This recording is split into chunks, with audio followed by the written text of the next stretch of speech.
Welcome to Football Conspiracies. I'm Jared Cole. And I'm Jared Rabinovich. This week's episode, a Football Conspiracies Christmas. Ho, ho, ho.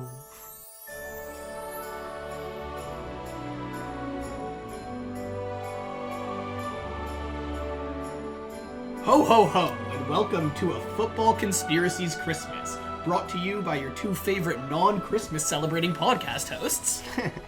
I got a quick joke for you, J. Cole. Do you want to hear it? Yes, of course. How did Scrooge win the Christmas football game? How? The ghosts of Christmas past. Oh my god. Yeah, no, I'm sorry for the Carney intro, but when I realized this was going to be like a Christmas Day episode, could not resist. Oh my god. So, when I realized this, I also cannot resist putting together an episode full of, like, NFL Christmas conspiracies. All of them I could get my grubby little hands on. It turns out, and this might shock you, there is really not much content in this incredibly niche vein. Shocker, right? Shocking that one day out of the year doesn't have its own list of conspiracies related to the NFL. I really went into this hopeful. And, like, you might call me a fool for thinking I could turn this topic into a full episode, and you might be right. But I choose to think of myself as an optimist. Luckily, after coming to a bit of a freeze when writing this episode, see what I did there? Freeze? Like it? My trusty co-host J. Cole donned his elf hat and came to the rescue. All that being said, for today's special Christmas episode, we'll be speaking about the very few Christmas-related conspiracies I could find. Then we'll be moving on to J. Cole's segment, where he claims there is, and I quote, lots of banter to be had, yes, according to a text sent earlier today. So put on your ugly Christmas sweaters, grab a cup of eggnog, and curl up by the fire, because we got some wonderful Yuletide tales to share with y'all today.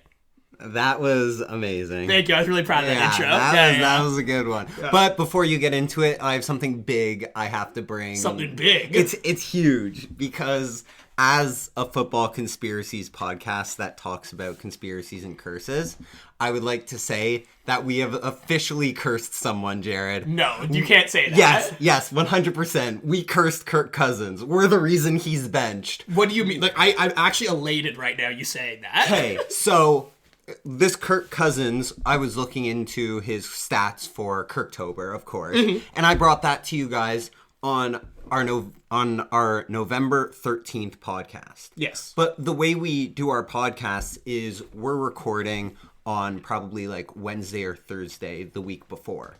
So we started our recording before November 10th. That's right. Yes. Yes. Okay. Since we did our recording, Kirk Cousins had probably the worst stretch of games in his career and has been benched for an unproven rookie. Wait, did he get benched this week? Yeah, Michael Penix will have already made his first start by the time you listen to this podcast. Penix and his McFlurry ice cream conspiracy theory. Exactly. Like, this is great. It's amazing. But yeah, so since we've talked about Kirk Cousins, he has thrown 1 touchdown and 9 interceptions.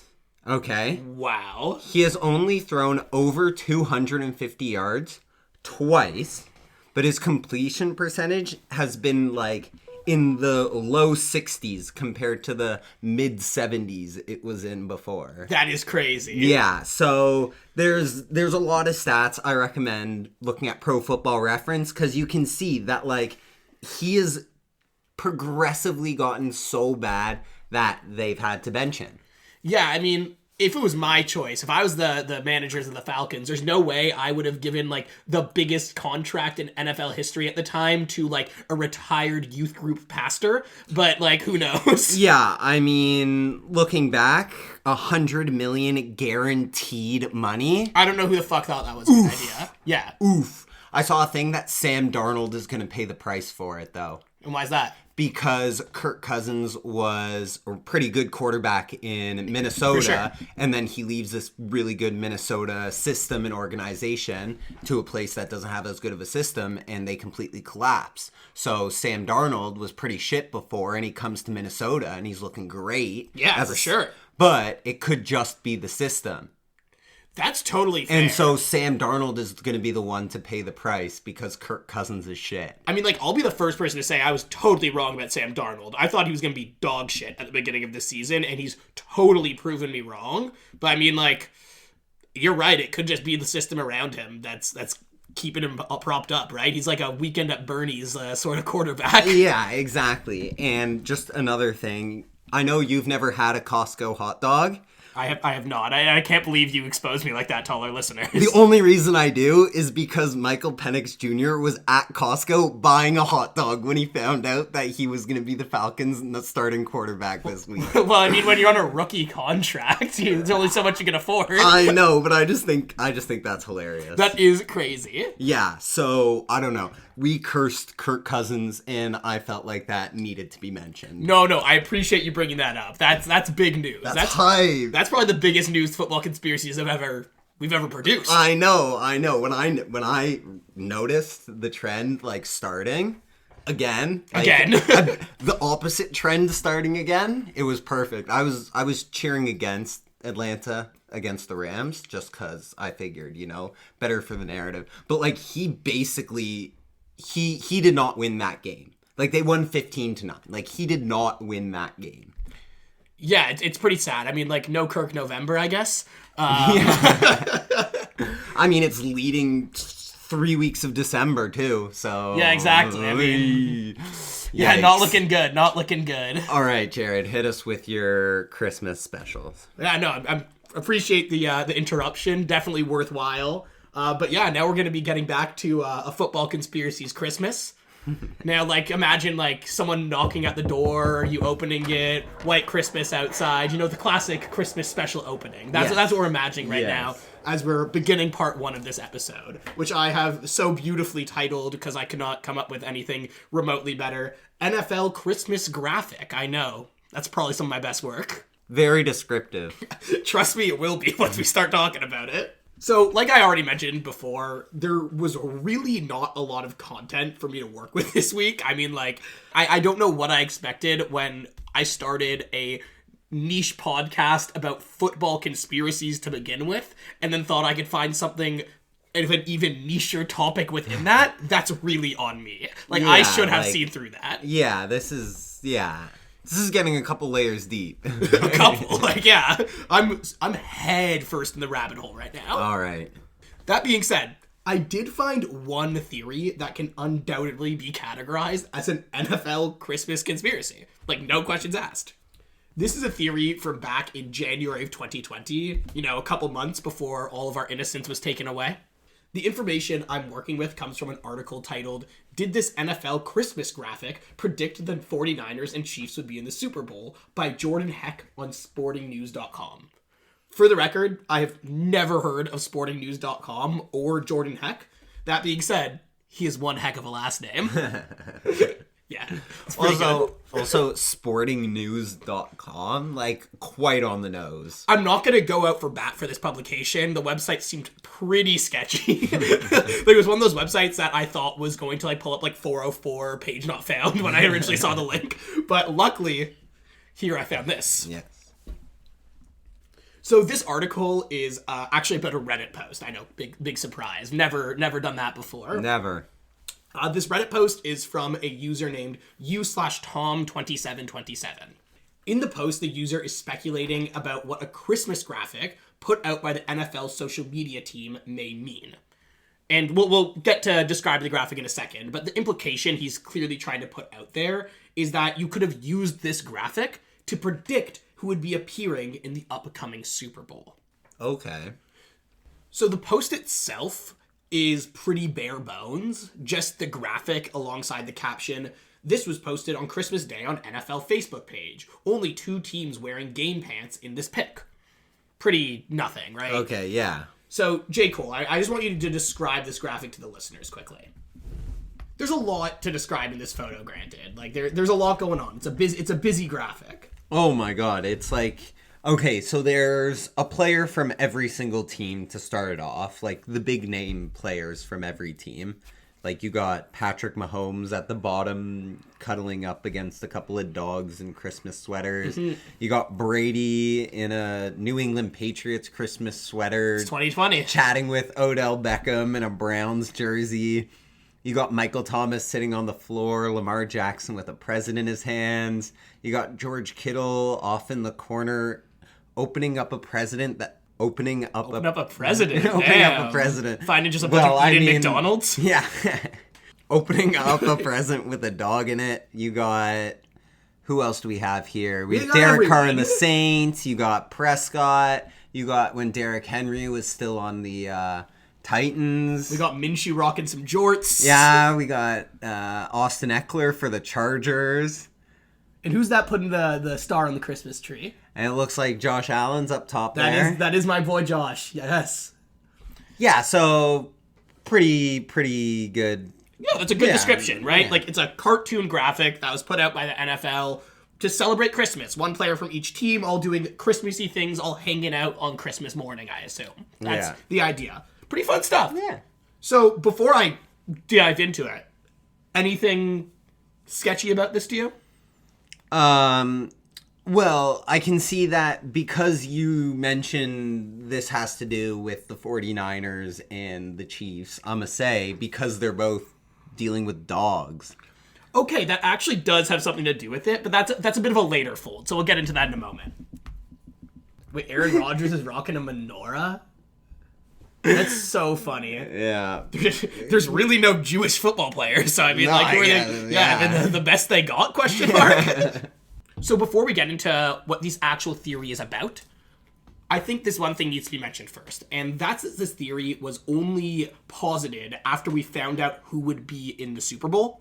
So this is a little bit of post-mortem analysis, because this is a Super Bowl prediction sort of theory, but it only came out after the contenders of the Super Bowl were already determined. Yeah, but that's like the Super Bowl logo theory. Like, you don't realize that the NFL is giving hints until you realize that the NFL is giving hints. For sure, but when that logo theory blew up, it was before last year's Super Bowl. So people were making predictions.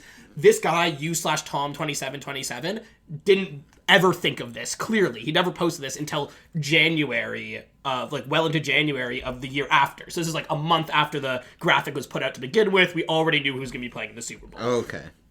So, like, in that way, this is a little bit of a post-mortem analysis. Mm-hmm.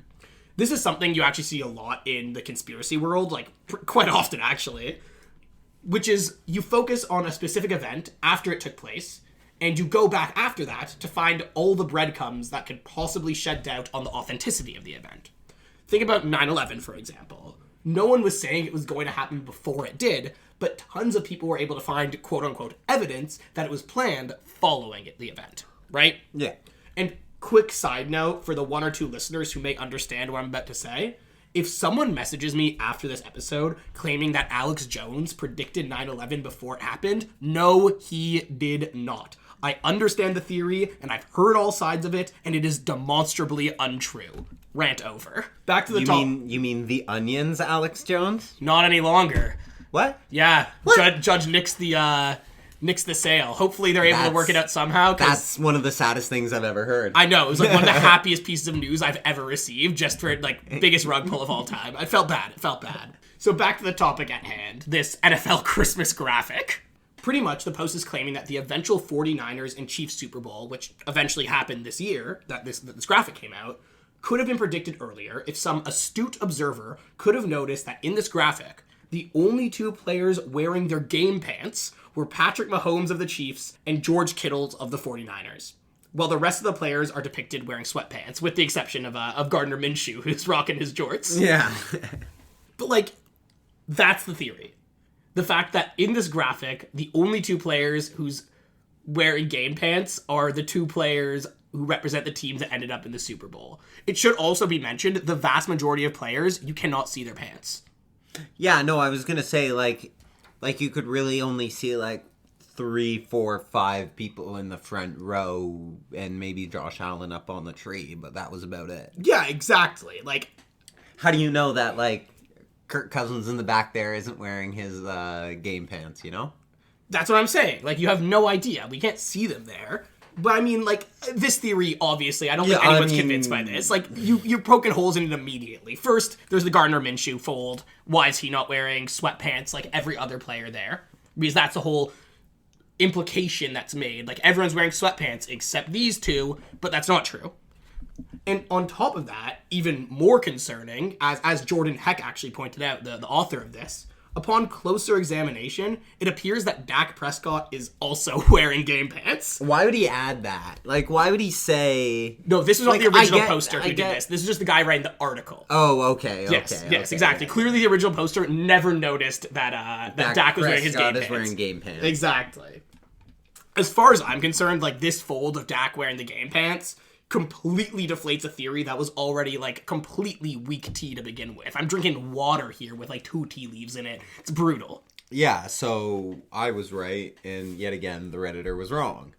Yes, that's a big theme here. Absolutely. Yeah, they're just not big-brained enough, you know? Well, here's where your big brain did come in. Yeah. You're agreeing with Jordan Heck over here. As you pointed out earlier, the only 2 players that are playing with dogs are Mahomes and Kittle. As the author said himself about this fold in the theory, though, this is a quote, "Coincidence? Yeah, probably." Like, yeah, probably, but also, like, they got the dogs in them to go to the Super Bowl, you know? Exactly. And they got the dogs, and Mahomes had 2, Kittle has 1. That was my fold, exactly, yeah. That's exactly what I was going to say. I mean... Yeah, so... If they were trying to indicate that it was scripted by showing us dogs in the NFL Christmas graphic, then you know what? I bow to the superior scripters of the NFL, because that's some wild foreshadowing, and some foreshadowing that makes literally no sense. So this is some elementary school level logic here as far as I'm concerned. It reminds me a bit of one of those, like, spot the difference between those 2 picture things. If you know what I'm talking about? Yeah, exactly. That's like kind of the vibe I get from this theory overall. Some truly sloppy content. That being said, we here at Football Conspiracies pride ourselves on being connoisseurs of sloppy content. So now we're going to move on to part 2, which I have titled, very artfully, Some Miscellaneous Bullshit. Because, like I said, this is really the only Christmas theory I could find, and I dug deep for this. Yeah, I'm sure. This is, like, quite something. The Wayback Machine was there. Like, nothing. Absolutely fucking nothing except this NFL Christmas graphic. And now you understand why I titled that section. Yeah. So aptly. So aptly. Christmas graphic. Yes, exactly. NFL Christmas graphic. All that being said, that doesn't mean I couldn't find some dregs that I would love to share with the class. All right. This is a nice show and tell we got going. So one of these dregs I dug up is simply a tweet from @ByJClemens that reads as such. How's this for a schedule-making conspiracy theory? 4 of the NFL's 5 remaining undefeated clubs, Chiefs, Steelers, and Vikings Seahawks, square off on Christmas week. I mean... So, yeah. Can you guess when this was posted? I'm going to say it was before this week it has to be like, what, week 3? Holy fuck, that was spot on. Yes, yeah. This was posted on September 22nd during week 3. And keep in mind, it was before the Chiefs had played, because they played Monday Night Football, and this was posted on Sunday. So the Chiefs are already like 2-0 at this point. Like, it was not like, this is not a crazy theory. And, like, I mean, you guessed it, week 3. If you ask me, that's a little premature to start going off on some theories about undefeated teams. Yeah, I mean, it's a little sketchy. But, I mean, 3 out of those 4 teams did turn out to be, like, unridiculously good. Yeah, the Seahawks are also not too bad. Like, right? but they're nowhere near Chiefs, Steelers, and Vikings. Of course right now. not. Of course not. Just one more thing on the Vikings Seattle is that when they have like graphics on TV, because the Vikings are playing in Seattle and sometimes they short form one and not the other, on TV it said Vikings at sea. Oh, that's kind of sick as hell. Wait, that's pretty cool. Isn't that where they're supposed to be? But yeah, what? So, about this theory, J. Cole, anything sketchy to you? No. Yeah, I mean, agreed. Like, to me, the only slightly fishy thing is having scheduled the Vikings to play on Christmas. like, I assume they want the Christmas games to be top-tier games, and before this season, I think most people, including myself, rightly believed the Vikings were going to be complete dog shit. Yeah, that's actually a good point. That was the only thing that, like, really clicked for me, which has nothing to do with what this guy was saying, but that's what was sketchy to me. All that being said, weird scheduling stuff happens all the time in the NFL. So to me, this theory is like a complete dud. Do you agree? Yeah, I mean, games get flexed all the time, especially in the end of the season, because they just, like, dog shit scheduling. Exactly. Like, they don't realize what teams are going to be good and what teams are going to be bad. Yeah. And like I said, like, it is weird to have, like, Vikings Seahawks as a Christmas game. Yeah. Like, the Seahawks were meant to be pretty decent, but the Vikings, like, they were meant to be, like, bottom of the barrel. Yeah, they were meant to be, like, quite low. That being said, like, I get it. Like, it's a very, like, Christmassy state, if you will. Yeah. Yeah, I mean, it's basically the Canada of America.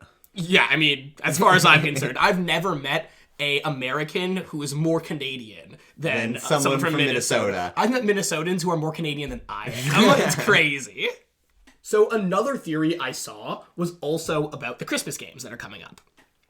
This one is, like, less of a conspiracy and more of a general fear that I also completely share after reading all of this.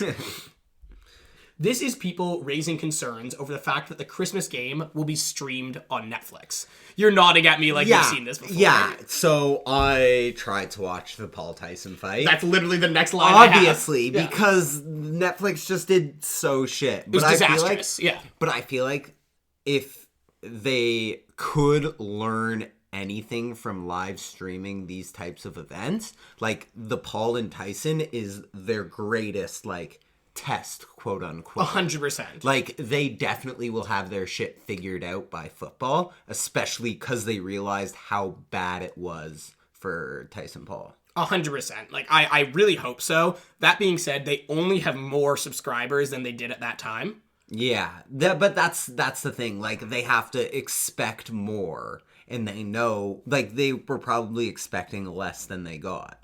Yes, exactly. And, like, yeah. They gotta know. It's gonna be literally fucking everyone in America. Exactly. Like, and a bunch of us out here in Canada, right?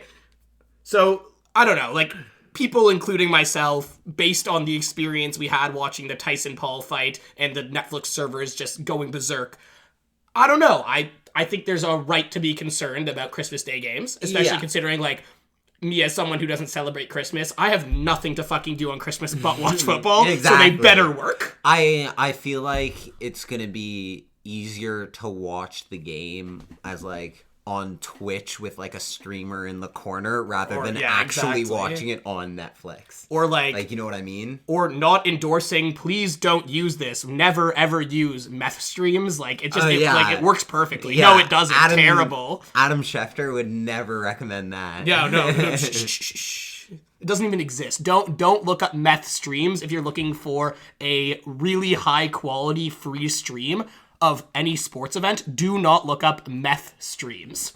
Don't do it. So not exactly a conspiracy, but I had to bring it up. Yeah, no. It's our Christmas episode. Yeah, valid. And I guess you guys, when this comes out, if you're listening on the morning of, you'll find out soon, but I assume most of you are probably going to be listening to this after the Christmas games happen, so you'll know the result. And this is also something I gotta bring up while we're speaking about the Netflix Christmas games. Did you know the NFL and Netflix are partnering with Roblox to create an exclusive NFL-branded minigame? No, I didn't. Yeah, because why would you? Well, I mean, this isn't the first time that the NFL has worked with video games. They were in Fortnite. Yes, but Fortnite is, like, a cultural icon for, like... There's, like, a lot of NFL... Roblox is just as... It's... Yes, just as big, bro. Hear me out. You'll find a ton of NFL players who are streaming Fortnite. You'll find like zero NFL players who are streaming Roblox. Yeah. Well, it's Roblox isn't. Yeah, so get them into football. It's like the SpongeBob SquarePants game. Get them into CTE as early as possible. Exactly. It's like the SpongeBob Square, I guess, or the Simpsons game. Yeah, no, you're right. You're not wrong. It's just I thought, or like, joining Fortnite crazy. If they're trying to get the little kids to get brain injuries. 100%. I mean, no, but catch me on Christmas drinking my hot little eggnog and watching the watching the Steelers-Chiefs game while playing the Roblox mini game on my computer. Oh, sorry, I apologize. On my iPad. So the last thing I want to share with y'all is actually a poem. Amazing. Pretty beautiful. I don't think we've ever had a poem on this podcast. I don't think we have. I found this poem as the conclusion to an article about the Week 15 matchup between the Jags and the Jets. Okay. It is titled Jets vs. Jaguars Preview, 12 Conspiracy Theories of Christmas. I think you might see where this is going. Yeah. It was written by Nick Blank and published on firstcoastnews.com. Yeah. This article speaks a bit about the legacy of Aaron Rodgers and his well-documented relationship with conspiracies. Oh my god, shocker. Yes, exactly. But we're not really going to be talking about this article much. It's not important. What is important is the poem that comes at the end of it. It really caught my attention, comes right at the end of the article. It's the conclusion, and it's a poem that seems to me, at least, to be dedicated to Aaron Rodgers. I will now recite this poem, and hopefully spread some holiday cheer while I'm at it. On the 12th day of Christmas, my true love gave to me 12 moon landings, 11 cues a-noning, 10 vaccines a-doubting, 9 witches hunting. Stop. 8... You have to sing it. Fine, you're right. On the 12th day of Christmas, my true love gave to me 12 moon landings, 11 cues a-noning, 10 vaccines a-doubting, 9 witches hunting, 8 chemtrails a-spraying, 7 pale horses a-running, 6 Patriots Super Bowl wins, 5 false flags, 4 more games before this mercifully ends, 3 tinfoil hats, 2 flat earths, and a former Green Bay Packer in a pear tree.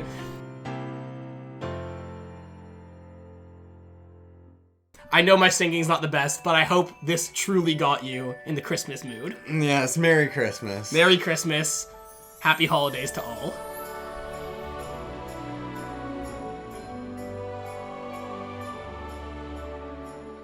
Rockets. I know, it's really good. Yeah. Yeah. Rockets, not Smarties, you dumbass Americans. All right, Jared. We know that the NFL is rigged, right? Yeah, so I want to bring up what happened in the Washington Saints game. Okay? The one this past weekend, week 15? Yeah. Inexcusable, okay? A non-reviewable play. Okay, I actually didn't see this game, so you're bringing me some new content here. Fresh eyes. What happens here is the person who's in charge of the clock hits stop on the clock when there are 12 seconds left on a play that should keep the clock running. What was the play? Okay, it was just a running play in the red zone. They were 1 yard shy, but they ran a play, and he was tackled inbounds. 12 seconds left in the game. The clock runs. So the clock should run, yeah. Should run, but the guy hit stop at 9 seconds for 1, 2, 3 seconds they got extra, okay? They spiked the ball with 3 seconds left, okay? They scored the touchdown, but they missed the 2-point conversion. 95% of the money was on the Commanders to win the game. That's actually fucked. Yeah. So, yeah, absolutely ridiculous. How that situation isn't reviewable is... I have no idea how that couldn't be reviewable. It also, it seems like that's, the mess up of, some, pimply kid in the tech booth. This has nothing to do with, an NFL-trained coach, or, ref, who had to, work their entire life up through, the little leagues to here. Right? Ridiculous. Crazy, right? That's crazy. Yeah. That literally could have been, my buddy from college who made that fuck up. This is not, a seasoned professional. Yeah, and this is the first time this past week where sports betting, where the big sports bookies have gotten involved a little sketchily. David Montgomery recently fucked up his knee. Yeah, I saw that. Yeah, it said he was out indefinitely, but I got a report today saying that he might come back for the playoffs. But either way, regular season over, okay? He finished with 775 rushing yards, right? Mm-hmm. His over-under for the season was 775.5. That is fucked. Ridiculous. So I don't know And if he would have blown past that in the last few games. yeah, there's still 3 games remaining. Exactly. So yeah, he would have easily hit the over. For sure. Nope. And he's out for the regular season, guaranteed. Guaranteed out for the regular season. Wow, which bookie kneecapped him? That's crazy. Yeah, 1 yard shy. Or who's like paying him to be like, ouchie, my knee. Yeah, I don't know, but fucking ridiculous. That is like a crazy one for sure. Yeah. I can see a lot of conspiracy yarns coming out of that one. Oh, for sure. There's been a ton. Like, just read the. How could they comments not? already. Oh yeah, Like, of course. fuck. Like that's almost pilling me. Like, Yeah. All right, now enough with the betting. We've got a couple of players who have been performing like surprisingly well within specific time periods. So like we like mini Kirktobers. Yeah, mini Kirktobers, but like different trends that are looking just amazing. Okay. Jordan Love is a Toyota-thon merchant. Okay, explain. During Toyota-thon, Jordan Love is significantly better than when it's not Toyota-thon. And how long does Toyotathon last? I'm gonna be honest with you. I'm not like the most adept with cars sales events. So Toyotathon starts around the middle of November and goes until the end of December, middle of January. So like there isn't like any set days, like Yeah, but like that's about like, the time frame. Yeah. Okay, like this is career stats. Okay, when it's not Toyotathon, he has 3.8K yards. Okay. 29 touchdowns. Sure. And 25 interceptions. Okay. When it is Toyotathon, he has 3.2K yards, 26 touchdowns, and 2 interceptions. Okay, yeah, that's just unexplainable. Like, significantly better. Yo, Toyota, sponsor this man. Yeah, Like, what are you doing? I honestly don't know how I haven't seen Jordan Love in a Toyota commercial yet. Yeah, like he should be like the poster boy. Yeah. You wanna have a star-studded NFL career? Buy a Toyota. Yeah, so Toyotathon started November 15th before the Bears game. Since then, the Packers are 4-1. That's wild. Yeah. I'm so ready for Packers fans to show up being like, "Your full year Toyotathon. Come on, bring it." Last year, they were 3-6 before Toyotathon. Mm-hmm. And then they went 6-2. That is kind of crazy. This one's wild. Yeah, so... And also, like, what psychopath dug up this statistic? Yeah, like for his entire career, too. Like, why? Exactly. Kirktober's one thing. You're like, okay, like, it's a month. It makes sense. But who's like, wait, you know what that stat correlates with? His bump in performance? Toyotathon. Yeah. Like, who did that? Yeah, absolutely fried. That person's, yeah. Absolutely. That's the Rain Man right there. Yeah. So now I got a little bit of a Bills thing for you.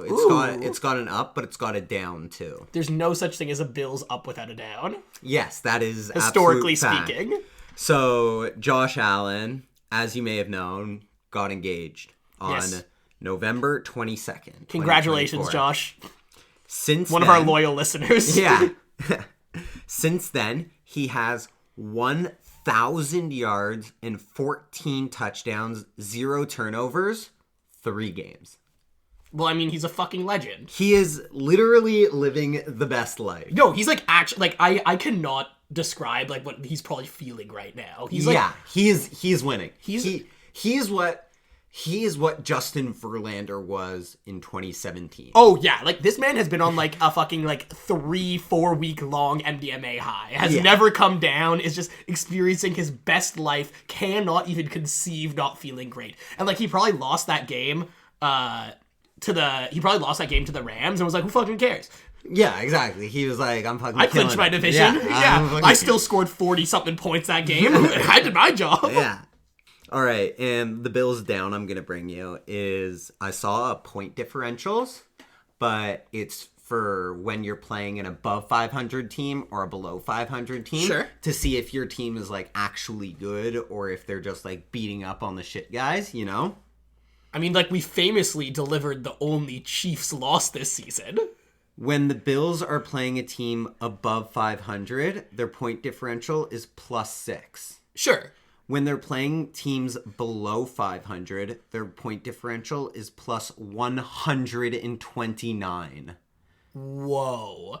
Plus, so they are really beating up on shit teams. Really beating up on shit teams, where in contrast you have the Baltimore Ravens, who for some reason when they're playing teams above 500 are +66. Really? And when they're playing teams below 500, they're +20. Yeah, because they're like fighting for a playoff spot right now. Yeah, so they're good against good teams, and they're mid against mid teams. Man, that's kind of sad. But the other big one that I wanted to point out is the Washington Commanders. Mm-hmm. When they're playing teams below 500, they're +114. When they're playing teams above 500, they're -33. Oh, so they're going to get absolutely dogged on in the playoffs. Rocked in the playoffs. Yeah. Yeah, so I don't know, there's so many. You could go for each team and be like, wow. Oh, I'm sure. Yeah, but those were like the biggest ones I had to bring up. My Bucks are good again. They're +26 above 500 and +51 below 1. So they're just like a decent team. Yeah, exactly. And like apparently they're good again, according to the past 3 weeks or something. Correction, they are great. I mean, they do have the fastest quarterback in the league. And then finally, I want to end it off with an update for our world travelers over here. If anyone is listening from Ireland, good news, you get a Steelers game in September. Wait, what? 2025, the Steelers will be playing Ireland's first ever regular season game. That's hype. So within weeks 1, 2, and 3, I assume it'll probably, or 4, one of those weeks, you will see an Irish football game. So who are they going to play? Do we know yet? No, but It's got to be a green-colored team, right? Yeah, has or to the be. Patriots But, for Boston, right? Yeah, It's got to be. But the thing is, for the Steelers, apparently it's going to be not a division game, and it will be an away game for the Steelers. They don't even get the home. Really? Apparently. All could change. This is from online, so... Either way. But yeah, so Ireland is getting a regular season football game before, I don't know, China. I mean, yeah. Well, I mean, we went over that one already. Yeah, well, it's not like they didn't try, but... They really fucking tried to get football in China. No, I mean, they kind of like half tried 3 times. Yeah, but also like kind of like... No issue with like playing football in China, but like for me personally on a selfish level, I don't want to be watching football at 6 a.m. Like the time difference there is crazy. Yeah, I feel like it'd be like...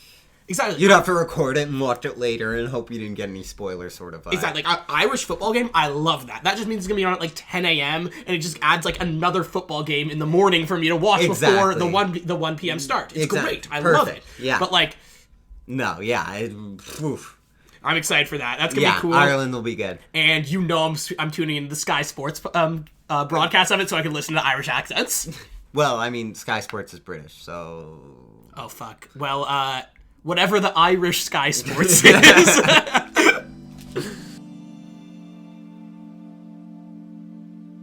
Thank you for listening to this week's episode. You can find us on Twitter at FB Conspiracies, where we will post all the graphics and links we spoke about during this episode. You can also reach us by email using fbconspiracies@gmail.com. A special thanks to Blaze for the music. If you enjoyed, consider leaving a review. Join us next week for more football conspiracies.